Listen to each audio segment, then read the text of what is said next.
સુખ દુઃખ બધાને આવતા હોય એ રીતે મારા લાઈફમાં આવે છે કે તમે તમારા છોકરાને જે બનવું હોય ને એ બનવા દો.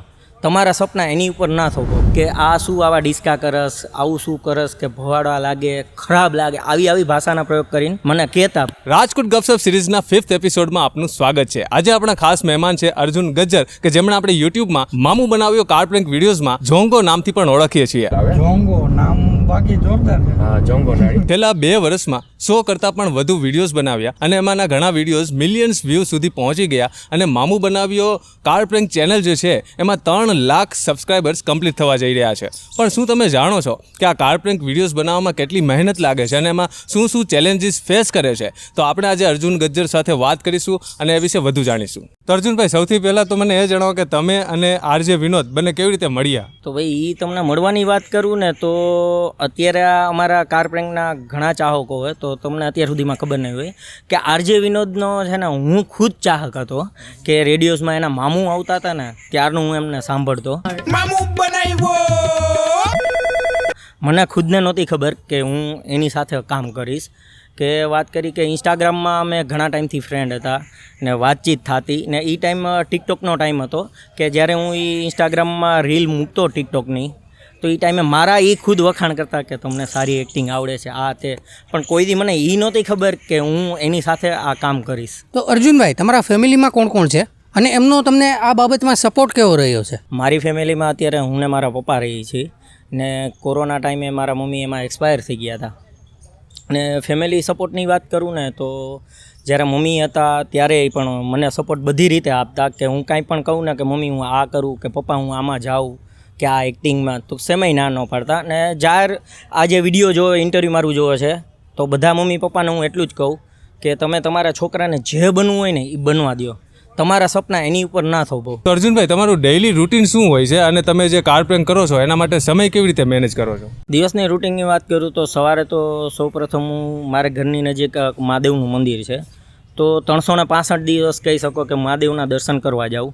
ને પછી હું મારા વર્કશોપ ઉપર કે હું સવન સાગના લાકડાના મંદિર બનાવું છું કે એ ડેઇલી એ કામ છે ને 6 દિવસ એ કામ કરું ને 7મા દિવસે અમે કાર પ્રેન્ક, જે બુધવાર મારે હોય ત્યારે અમારે રજા હોય ત્યારે અમે કાર પ્રેન્ક શૂટ કરવા જઈએ. કાર પ્રેન્ક દરમિયાન તમે કોઈ મુશ્કેલી કે કોઈ ચેલેન્જીસનો સામનો કર્યો હોય એવો કોઈ કિસ્સો જો તમને યાદ આવતો હોય તો? 3 લાખ સબસ્ક્રાઈબર અમારા મામું બનાવ્યો ચેનલમાં થઈ જશે એટલે ગમે ત્યારે શૂટ કરવા જઈએ ને તો બધાય ઓળખી જ જાય એટલે ઘણીવાર અમારે પાછું આવવું પડે ને ઘણીવાર એવું થાય કે શૂટ થઈ ગયું ને છેલ્લા મેં પેસેન્જરની પરમિશન લઈ ને તમારો વિડીયો યુટ્યુબમાં ફેસબુક ઉપર મૂકી તો વાંધો નહીં. તો પરમિશનમાં છેલ્લે ના પાડી દે કે ન મૂકતા, એટલે પછી એ એપિસોડ અમે મૂકતા નથી.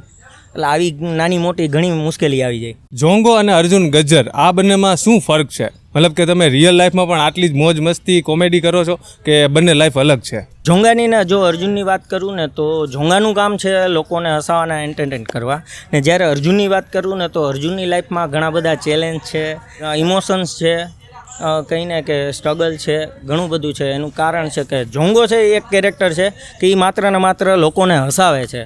તો વાસ્તવિક જીવન તો અર્જુનનું છે કે એનું કારણ છે કે મારા જીવનમાં સુખ દુઃખ બધાને આવતા હોય એ રીતે મારા લાઈફમાં આવે છે કે મેન કારણ કહું કે હું ને મારા પપ્પા જ રહી છીએ એટલે ઘરની બધી જવાબદારીથી લઈને કામથી લઈને મારે એકલાને જ કરવું પડે. તમે આ જે કાર પ્રેન્ક માટે દર વખતે નવા અલગ અલગ કન્સેપ્ટ લઈને આવો છો, જેમ કે તમે ક્યારેક ડૉક્ટર બનો છો, ક્યારેક ઝિલમિલ બાબા બનો છો, તો આ જે કન્સેપ્ટ છે એ તમારા હોય છે કે વિનોદભાઈના? એમાં એવું છે કે વિનોદભાઈ એમ કહે કે આજે તમારે ઝિલમિલ બાબા કે તાંત્રિક કે ડૉક્ટર બનવાનું છે તો એ ઉપર અમે પછી બે ચર્ચા કરી કે એ એમ કે ડૉક્ટર બનવાનું, તો હું પછી એમ કહું કે હાલો ડૉક્ટર. પછી ડૉક્ટરની જેમ મારે રિએક્શન આપવાનું આ તે ને અમુક વસ્તુ આ તમે પંચલાઈન સાંભળતા હોય તો એ તો અગાઉથી કાંઈ નક્કી જ ન હોય કે એનું કારણ કે પેસેન્જર સામેથી અમને શું જવાબ આપવાનો હોય એ અમને નથી ખબર હોતી એટલે એ ડાયરેક્ટ લાઈવ કહીને ઇન્સ્ટન્ટ જ બોલી નાખવાનું હોય.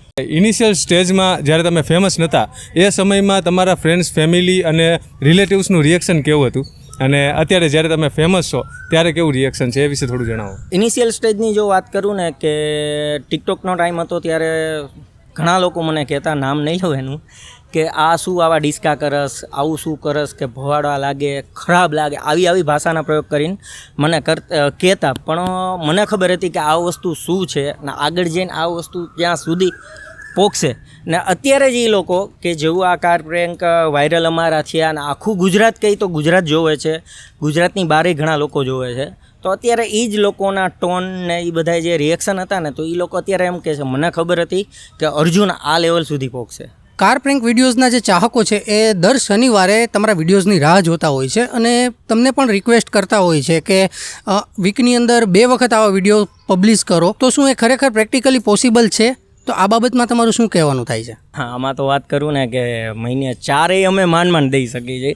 એનું કારણ છે કે વિનોદભાઈ અલગ ક્ષેત્રમાં જોડાયેલા છે, હું મારા કામમાં છું, તો એના હિસાબે એવું થાય ને પહેલાં તો આ બધું કહીને કે ડૉક્ટર બની ગયો હું વિડીયોમાં, તાંત્રિક બની ગયો, અલગ અલગ બધા કેરેક્ટર કરી લીધા છે. તો હવે તો એક મોટો વિચાર એ આવે કે હવે ઓડિયન્સને, મામૂની ઓડિયન્સને શું બતાવવું, એટલે એના હિસાબે નથી ભેગું થતું કે અમે અલગ અલગ કામમાં જોડાયેલા છીએ ને કોન્સેપ્ટ ગોતવામાં વાર લાગે છે, એડિટિંગ આ તે, એટલે મહિને ખાલી અત્યારે અમે 4 જ એપિસોડ દઈએ છીએ. અગાઉ પછી જો હવે સેટિંગ થશે તો વધુ એપિસોડ અમે બતાવશું. તમે ખરેખર બહુ જબરદસ્ત એક્ટિંગ કરો છો અને અમારી દ્રષ્ટિએ તો તમારે મૂવીમાં કામ કરવું જ જોઈએ, પણ હું એ જાણવા માગું છું કે તમારો શું ફ્યુચર પ્લાન છે? તમે ખરેખર એકચ્યુઅલમાં મૂવીમાં કામ કરવા માગો છો કે શું છે?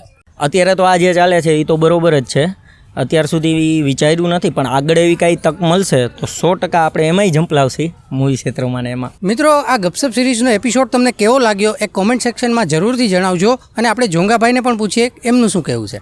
તો સૌપ્રથમ તો થેન્ક યુ રાજકોટ વ્લોગ્સને, એની ટીમને, કે સૌપ્રથમ તો સારા એવા વિડીયોઝ બનાવે છે ને હાઈ ક્વોલિટીના વિડીયો બનાવે, તો આપણે બધા ભેગા મળીને રાજકોટ વ્લોગ્સને સપોર્ટ કરીને ફોલો કરી.